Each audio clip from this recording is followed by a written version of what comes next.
जय श्री राम। आप सभी का LTV भक्ति चैनल में स्वागत और अभिनंदन है। आज हम आपको बताएंगे गोस्वामी तुलसीदास जी की जयंती पर इनका जीवन कैसा था, कैसे पत्नी की फटकार से गोस्वामी तुलसीदास जी का पूरा जीवन ही बदल गया। आपको बताएं, रामचरितमानस की रचयिता और महर्षि वाल्मीकि के अवतार कहे जाने वाले तुलसीदास जी की जयंती जो है वो हर साल सावन मास की शुक्ल पक्ष की सप्तमी तिथि को मनाई जाती है। ऐसा बताया जाता है कि जन्म लेते ही तुलसीदास जी के मुख से राम शब्द निकला था, इसलिए उनका नाम राम बोला रख दिया गया था। भगवान राम के अनन्य भक्त तुलसीदास जी ने अपना पूरा जीवन भक्ति साधना में व्यतीत कर दिया था। लेकिन राम भक्त बनने से पहले कैसा था तुलसीदास जी का जीवन? तुलसीदास जी की जयंती पर आइए जानते हैं इनके जीवन से जुड़ी खास बातें। गोस्वामी तुलसीदास जी के जन्म के संबंध में एक दोहा प्रचलित है। दोहा है 1554 बीसे कालिंदी के तीर, श्रावण शुक्ल सप्तमी तुलसी धर्यो शरीर। एक बार फिर से देखिए, 1554 बीसे कालिंदी के तीर, श्रावण शुक्ला सप्तमी तुलसी धर्यो शरीर। यानी तुलसीदास जी का जन्म बांदा जिले के राजापुर गांव में माना जाता है। कुछ विद्वान इनका जन्म स्थान जो है एटा जिले के सोरो नामक स्थान को मानते हैं। तुलसीदास जी जो हैं वो सरयू पारीण ब्राह्मण थे। इनके पिता का नाम आत्मा राम दुबे और माता का नाम हुलसी था।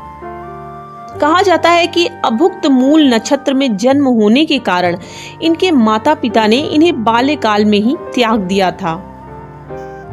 इनका बचपन अनेक कष्टों के बीच बीता हुआ था। इनका पालन पोषण प्रसिद्ध संत नरहरि दास ने किया और इन्हें ज्ञान और भक्ति की शिक्षा प्रदान की। इनका विवाह जो है वो पंडित दीन बंधु पाठक की पुत्री रत्नावली से हुआ था।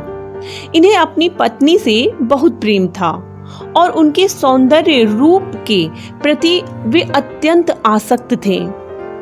एक बार इनकी पत्नी बिना बताए मायके चली गईं। तब ये भी अर्धरात्रि यानी आधी रात में आंधी तूफान का सामना करते हुए उनके पीछे पीछे ससुराल जा पहुंचे।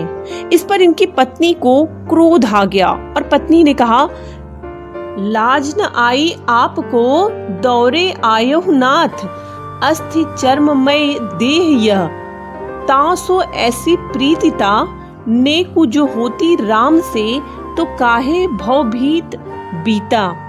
रत्नावली कहती हैं, मेरे इस हाड़ मांस के शरीर के प्रति जितना आपका लगाव है उसका आधा भी अगर प्रभु राम से होता तो आपका जीवन संवर गया होता। पत्नी की इस फटकार ने तुलसीदास जी को सांसारिक मोह माया से विरक्त कर दिया और उनके हृदय में यानी गोस्वामी तुलसीदास जी के हृदय में श्री राम के प्रति भक्ति भाव जागृत हो उठा। इसके बाद तुलसीदास जी ने अनेक तीर्थों का भ्रमण किया और ये राम के अनन्य भक्त बन गए। इनकी भक्ति दास्य भाव की थी और इसके बाद इन्होंने अपने सर्वश्रेष्ठ महाकाव्य रामचरितमानस की रचना की और मानव जीवन के सभी उच्च आदर्शों का समावेश करके इन्होंने राम को मर्यादा पुरुषोत्तम बना दिया। तुलसीदास जी को हम हिंदू कवि और संत के रूप में जानते हैं। उन्होंने भारत के सबसे बड़े महाकाव्य रामचरितमानस और हनुमान चालीसा की रचना की है। तो आज के लिए बस इतना ही। आगे के वीडियो में आपको मैं बताऊंगी कि कैसे भगवान शिव के कहने पर गोस्वामी तुलसीदास जी ने श्री रामचरितमानस की रचना की। इसके अलावा गोस्वामी तुलसीदास जी की जयंती पर उनको मेरा सत सत नमन वंदन। आप सबको मेरा जय श्री राम।